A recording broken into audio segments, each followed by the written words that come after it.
We've almost completed the design of the virtual robot. We just need to add the arm that supports the claw and then the claw assembly itself.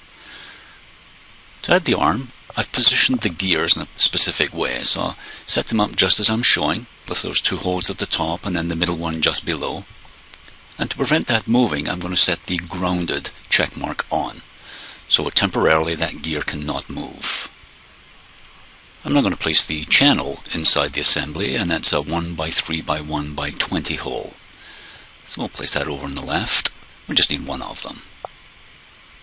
And to make it easier, I'm going to turn off the visibility of that second gear. It'll be very difficult to place this channel with that in that location. Then we're going to rotate that around. The location of that channel will be along that line of holes. So let's rotate and move the channel into place. Make it much easier to select and place using the eye mates. Now interestingly, there are no eye mates on the gear.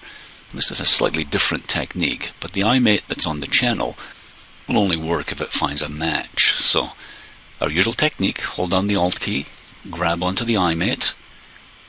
As I say, there are no eye mates on the gear, but there is a matching constraint or edge, so it works very well. I'm going to align that channel then with the other holes and add just a second constraint which will hold it in place. I'll swing that around. I'm just going to grab that 1 second from the bottom. Using that technique that we've seen before, I'll just select that eye mate, hold on the Alt key, and then it will snap onto the edge of that circle. There it is. So that's good. That channel is now locked in place. So I'm going to remove that grounded check mark so the gear can move.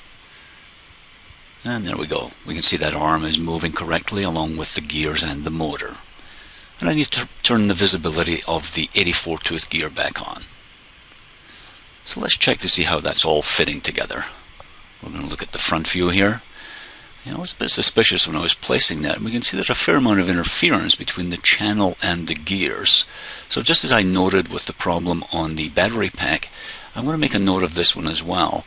So either the gears are too close together or that channel is too large.